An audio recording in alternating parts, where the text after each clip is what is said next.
Bonjour à tous et bienvenue pour ce petit récap sur la religion et l'humanité. Pour vous faire un petit peu en condensé, en très condensé, ce cours fleuve énorme que je vous ai donné sous forme de PDF. Il est vraiment énorme, mais il y a beaucoup d'éléments très importants, d'éléments théoriques, de concepts euh, qui sont utiles pour toutes sortes de sujets, pas uniquement sur les sujets religion, mais bon, et puis accessoirement, c'est vraiment une question, je veux dire, qui mobilise en fait, je pense, l'intelligence, le doute, la réflexion d'un homme ou d'une femme conscient de ce qui se passe dans le monde, quoi. Hein. Voilà. Bon, bref, un sujet philosophique. Alors, pour introduire ça. Alors là, j'ai recopié plus ou moins le plan et j'ai essayé de synthétiser, vous voyez, dans le document que je vais mettre sur le NT. Pour synthétiser tout cela, en fait, la problématique, je vous donnerai, il m'est revenu là récemment en préparant les cours sur la morale, il m'est revenu en fait une opposition très claire entre deux tendances du christianisme, l'une symbolisée par Tertullien et l'autre symbolisée par Saint Anselme de Canterbury. Alors Saint Anselme de Canterbury, normalement vous voyez qui c'est l'auteur de la fameuse preuve ontologique. Quant à Tertullien, alors ceux qui ont fait le cours sur la morale voient qui c'est, puisque Nietzsche en parle. C'est un des pères de l'Église en fait. C'est un chrétien assez intégriste, on pourrait dire, enfin, c'est un anachronisme puisque c'est quelqu'un de la haute antiquité, enfin de l'antiquité tardive, excusez-moi. Et en fait, entre les deux, vous avez une opposition radicale sur la signification de la religion qui me semble intéressante.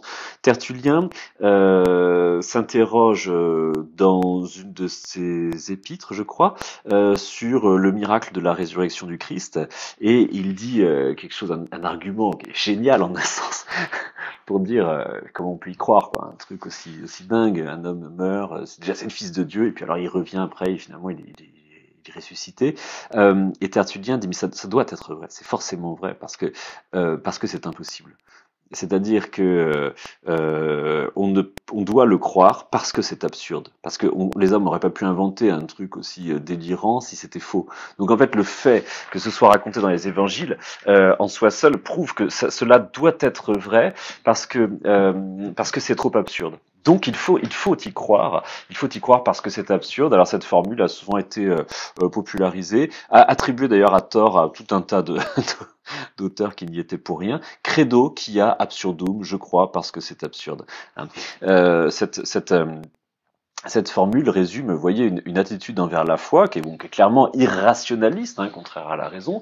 Disant, bon, bah, la foi doit simplement chercher c'est autre chose que la raison, et on doit chercher à oublier complètement toute forme de rationalité quand on est dans le rapport à la religion. C'est évidemment la porte ouverte au fanatisme, au fidéisme. Tertullien, d'ailleurs, est un auteur assez extrême. Bon, et à l'opposé, je voudrais vous présenter, enfin vous rappeler en fait ce qu'on avait déjà dit concernant, attendez, je vous le mets ici, Credo, Credo qui a absurdum, Tertullien,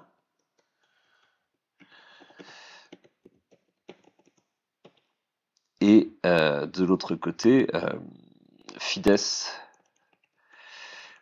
qua est res intellectum, je crois, Saint Anselme.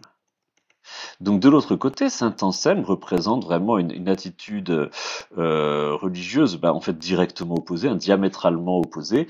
C'est la foi à la recherche de l'intelligence, c'est-à-dire chercher en fait une unité simple, chercher. Ah, qu'est-ce que j'ai fait? Chercher une unité de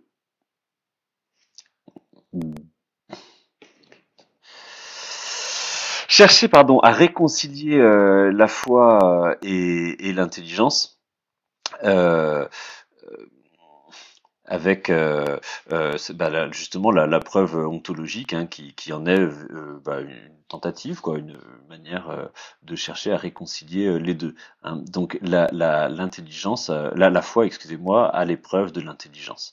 Bon, alors credo qui a absurdum avec une faute, voilà, et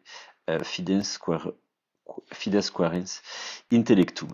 Bon, donc voilà une attitude religieuse rationaliste en fait, hein, qui cherche l'accord de la raison et de la religion et de la foi. Bon, alors ici pour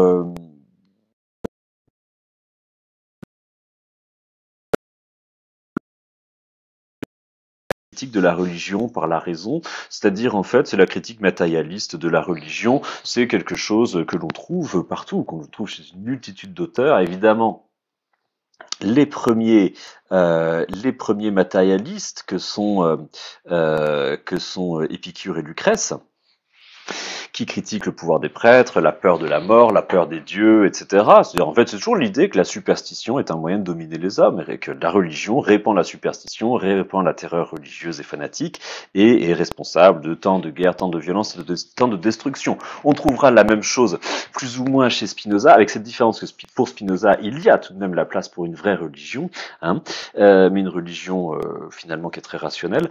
On trouvera évidemment cela chez Freud et chez Marx. Alors pour Freud, c'est l'illusion délirante de l'humanité qui cherche en fait à se consoler de la perte du père et qui cherche un père absolu, un père qui à la fois possède les réponses à toutes les questions et qui en même temps un père sévère qui peut punir, hein, aimant et sévère. Voilà. Alors pour ce qui est de Marx, j'ai développé ça tout au long du Grand 1. L'idée de sa critique très classique, c'est de dire que finalement la religion entretient la superstition et finalement la négation du réel.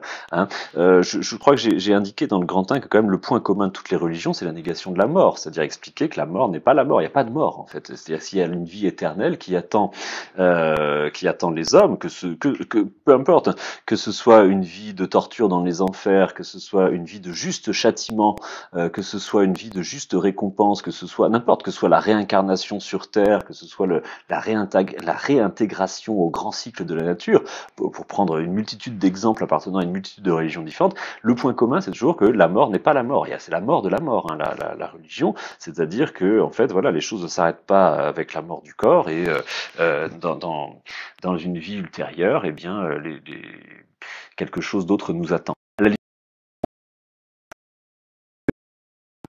L'existence de Dieu. On le verra tout à l'heure. Il y a des religions sans Dieu. Le bouddhisme, quelque part, c'est une religion sans Dieu. Le Bouddha n'est pas un Dieu. Hein. Bon, alors, le point commun des religions, c'est la négation de la réalité humaine la plus indubitable, à savoir la mort, hein, et donc c'est la négation du réel de façon générale. Alors Marx le développe vraiment avec beaucoup de talent et de conviction, hein, pour expliquer que voilà, la religion c'est l'image inversée du monde. On va renverser complètement le monde, hein, et dire que les premiers seront les derniers, comme dans le Sermon sur la montagne, dans les évangiles. Et que par conséquent, voilà, bienheureux les pauvres, bienheureux les humiliés, bienheureux les offensés, hein, car ils seront assis à la droite du Seigneur, comme dit le Christ. Donc ça signifie qu'en fait, voilà, et c'est une chance d'être malade, c'est une chance d'être opprimé, c'est une chance d'être victime, c'est une chance d'être malheureux. Et il ne faut surtout pas se révolter. C'est le sens de la parabole de Job. Et donc voilà, l'exemple de Job qu'on avait étudié au début de l'année constitue vraiment l'exemple cardinal, hein, de l'homme religieux qui, en fait, trouve dans la religion la consolation de ses malheurs et un sens à ses souffrances. Voilà, donc l'opium du peuple pour endormir complètement les gens, les faire oublier leur misère et leur asservissement. Bon. Critique classique. Dans le Grand 2 du cours, moi ce qui m'intéressait, c'était de montrer qu'en fait la religion n'ignore pas en fait ce genre de critique, hein, et que finalement depuis toujours la religion, enfin les grandes religions, disons, je veux dire par là les religions qui sont un petit peu élaborées intellectuellement, sont conscientes du fait qu'il y a que la religion peut parfaitement devenir un outil de domination, et en fait dans un peu toutes les religions, disons un petit peu élaborées, on trouve en fait quelque chose d'analogue à ce qui se passe chez les protestants, à ce qu'ont fait les protestants, hein, à savoir protester contre l'utilisation de la religion comme instrument de pouvoir. Hein, c'est vraiment la base du mouvement protestant, c'est-à-dire protester contre le fait que la religion serve à manipuler par la superstition, l'ignorance, l'obscurantisme, hein, et tenter de refonder la religion contre les institutions. Alors, cela en philosophie possède un nom, c'est la religion naturelle, hein, c'est ce mouvement qui a été théorisé par Kant et Rousseau, entre autres, enfin, c'est quelque chose qui est assez répandu au XVIIIe siècle. Hein, et qui donc émet des doutes, en fait, des doutes sur les superstitions qui entourent la religion et qui essayent de retrouver en fait le noyau, le véritable noyau, en considérant que les religions en fait ont été défigurées par l'histoire et on en a fait des instruments de pouvoir, alors qu'à l'origine en fait les religions étaient portées simplement par une sorte de morale universelle, c'est-à-dire de compréhension des principes moraux, enfin de compréhension vague des principes moraux universels, hein, et que ce qui compte c'est de retrouver ces principes moraux universels. C'est-à-dire que si vous voulez, on peut parfaitement imaginer deux croyants, l'un qui effectuerait en fait tous les rites, aurait tous les dogmes, qui extérieurement en fait pratiquerait tous les devoirs religieux extérieurs, mais qui pour la conduite de sa vie serait en fait un fiefé scélérat. Bon, d'un côté celui-ci, et puis de l'autre côté quelqu'un qui ne respecterait pas les jeûnes, qui ne respecterait pas les prières, qui ne respecterait pas en fait les obligations rituelles du croyant, mais qui par contre pour la conduite de sa vie appliquerait vraiment avec le plus grand scrupule, la plus grande honnêteté, les commandements moraux qui sont présents dans sa religion. Et il va sans dire qu'entre les deux croyants, c'est bien le deuxième qui est un véritable fidèle et le premier n'est qu'un imposteur. Hein. Donc en fait, on pourrait faire cette analyse, cette distinction dans toutes les religions, on trouvera ça. Hein. D'un côté, finalement, des commandements moraux qui sont toujours plus ou moins les mêmes, qui sont assez universels, comme dit Rousseau, c'est la conscience morale qui est répandue partout, qui est innée pour les hommes, hein, et qui interdit que l'on mente, que l'on trahisse, que l'on opprime les faibles, que l'on brime ses semblables, etc. Bon, et de l'autre côté, tout un ensemble de rites qui finissent en fait par gagner sur la pratique de la morale religieuse. Bon, et donc l'idée qui est commune aux penseurs de la religion naturelle, c'est que ce qui compte dans les religions, c'est la morale qui est enseignée par l'exemple. Hein.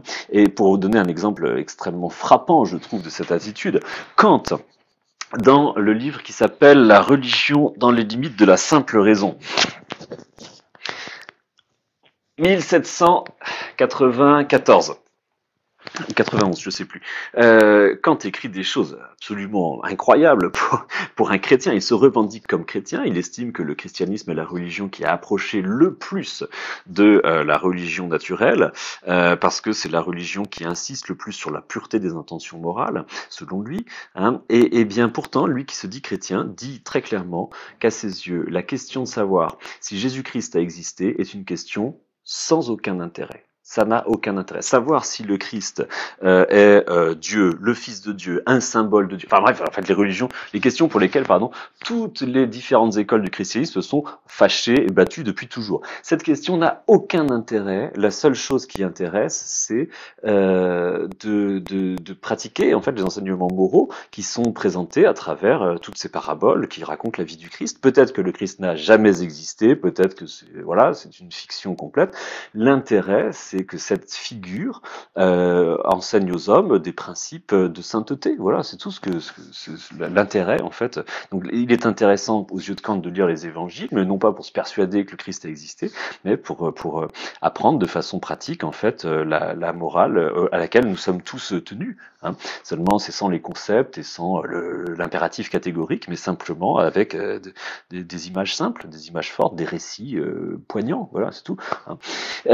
Donc l'esprit de la religion naturelle, on l'a dit, contre l'institution, contre les rites, hein, la morale avant tout, oui, c'est-à-dire que c'est, aux yeux de la religion naturelle, c'est la morale qui doit dicter la religion et jamais le contraire. Hein. Dans le cas contraire, eh bien, on appelle ça le fidéisme, c'est-à-dire en fait l'attitude un peu d'Abraham. Dieu un jour dit à Abraham, va me sacrifier ton fils chéri que je t'ai donné à l'âge de 150 ans, hein, alors que tu désespérais d'avoir un fils avec Sarah, ta femme, qui avait déjà 80 80 ans à l'époque, hein, et donc va me sacrifier ce fils. Tu montes jusqu'au mont Moria, c'est très mauvais signe, et tu me sacrifieras ton fils. Et Abraham obéit, ne dit pas un mot. Bon voilà, c'est ça le fidéisme, c'est-à-dire la foi avant tout, la foi au-dessus de la raison. C'est l'opposé exact finalement de la religion naturelle, appelée théisme aussi, fidéisme contre théisme, fidéisme contre rationalisme.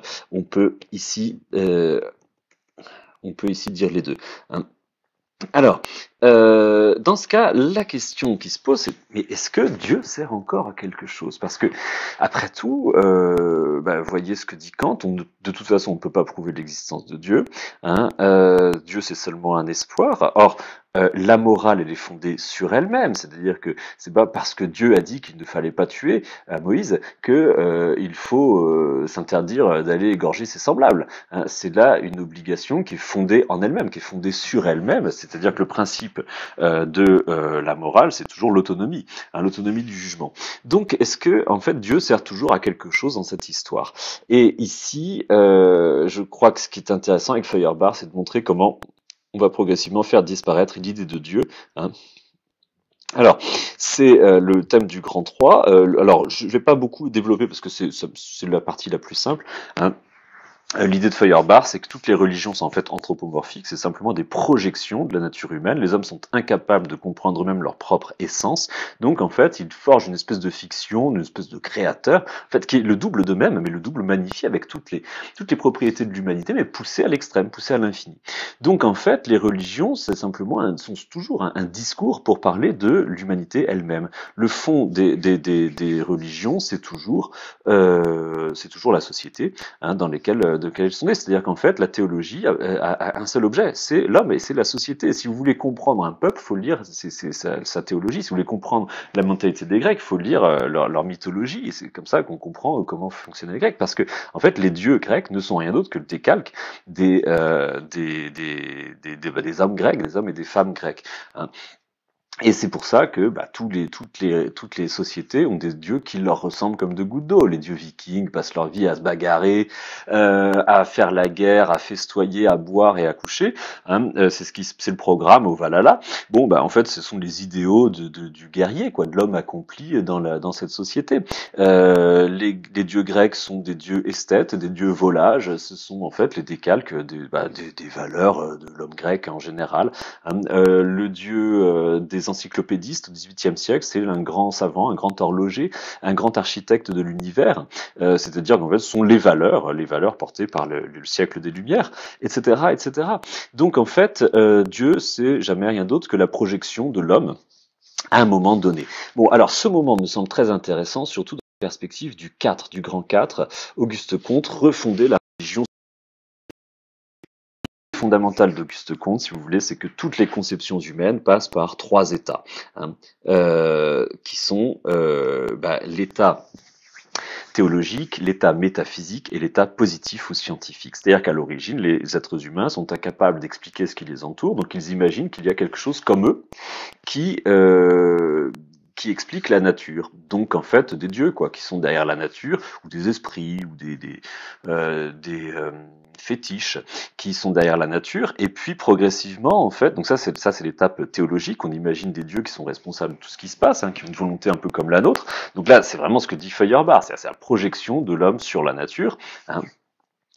Et puis, progressivement, on apprend à s'en débarrasser, et c'est l'âge métaphysique, c'est-à-dire qu'en fait, on va passer à une étape où, en fait, c'est des entités vagues, hein, c'est plus les dieux qui expliquent la nature, ce sont des entités, des abstractions métaphysiques. Et donc ça correspond à quoi? Ça correspond, par exemple, à la religion, à la religion, la religion naturelle, voilà, qu'on a évoqué dans le Grand 2, hein, qui correspond à un stade métaphysique de la religion, c'est-à-dire voilà une conception humaine, hein, qui est passée par un stade un peu abstrait, dans lequel finalement c'est plus tellement tel Dieu précis qui sera servi, une sorte de vague Dieu universel, hein. On fait fi des rites, on supprime les institutions, et en fait on est au stade de l'abstraction métaphysique. Et puis le 3e stade, c'est quand les hommes en viennent à force d'observation et de raisonnement à comprendre véritablement les lois de la nature, et alors on arrive à ce moment-là au stade scientifique ou positif, hein, Et donc là, on peut commencer à vraiment comprendre la nature, enfin comprendre les relations entre les choses. Et la religion, elle aussi, va traverser ces trois étapes. Et donc l'étape ultime, c'est une religion donc positiviste ou scientifique. Et Auguste Comte se propose d'être l'opérateur, le promoteur de cette nouvelle religion, une religion, vous voyez, qui est plus en conflit avec la science et avec la raison, mais qui serait au contraire pensée en relation constante avec la science et avec la raison. Hein, et donc cette religion devenue adulte s'est complètement consolée de la perte des illusions théologiques, d'un Dieu créateur, d'un Dieu qui veille sur nous, etc. Et la science suffit pour montrer qu'on pouvait parfaitement se passer de cette hypothèse de Dieu pour expliquer l'humanité, pour expliquer le monde, etc. Et qu'en fait, le créateur de l'humanité, c'est l'homme lui-même. C'est pour ça que ça m'intéressait de parler de Feuerbach avant. Hein. Le créateur de l'humanité, c'est l'homme. Et donc, en fait, c'est à l'homme qu'il faut rendre culte. Et cela est essentiel. L'humanité ne peut pas avancer si elle ne comprend pas ses origines, si elle ne comprend pas ce qui l'a créé, ce qui l'a constitué, et si les hommes ne se tournent pas vers eux-mêmes. C'est ça, devenir adulte, hein, c'est comprendre d'où l'on vient, comprendre ce que l'on est. Mais on a besoin d'un culte de l'humanité pour continuer à avancer, pour continuer à avoir de l'ambition, pour continuer à espérer. Hein, et c'est ce que se propose de faire Auguste Comte. Une religion donc, qui serait uniquement centrée sur l'homme. Il n'y a plus de Dieu. Hein, et simplement, on essaye de rendre hommage aux grands créateurs de l'humanité, aux grands esprits qui ont fait avancer la science, qui ont fait avancer les arts, qui ont fait avancer la musique. Alors Auguste Comte propose d'établir par exemple un calendrier dans lequel chaque jour de l'année, on rend hommage à un grand créateur de l'humanité, un grand génie qui a fait avancer les hommes et dont nous sommes les héritiers. Hein. Et donc, il propose en fait un mois pour honorer les grands créateurs dans la poésie, un mois pour honorer les grands créateurs dans la peinture, un mois pour honorer les grands créateurs dans la physique, etc., etc. Hein. C'est plutôt des créateurs que des créatrices, c'est vrai, parce que bon voilà, l'histoire des arts, l'histoire des sciences jusqu'au 19e siècle laisse quasiment pas de place aux femmes, c'est sûr. Mais en tout cas, je crois qu'il y a quelque chose vraiment à méditer sur le fait, ce sera ça le sens de la conclusion, hein, sur le fait que nous avons besoin de sacré. Je veux dire, finalement c'est tellement facile de se dire bon voilà, alors la religion est ainsi de superstition, un fatras de sottises, donc maintenant on est revenu de tout, on sait bien que tout cela c'est des sornettes, et donc plus rien n'est sacré. Auguste Comte a raison de dire qu'on a besoin de sacré, même si c'est plus le sacré théologique, effectivement on est d'accord, ça c'est fini, hein. On a besoin quand même de sacré pour avancer, et notre époque qui croit être plus intelligente parce qu'elle a fini, elle en a fini avec le sacré, notre époque n'est pas pour autant plus avancé. Et Auguste Comte, bon, peut-être de façon naïve, se propose d'inventer, de retrouver le sens du sacré, et je crois que son idée, son projet est parfaitement pertinent. Hein. Je pense qu'en fait, ça demande beaucoup plus de courage aujourd'hui de croire dans quelque chose plutôt que de jouer, c'est tellement facile, de jouer les cyniques revenus de tout, qui n'admirent rien, qui n'aiment rien et pour qui rien n'est sacré. Hein, voilà. Bon, je vous laisse et donc on en reparle mercredi demain.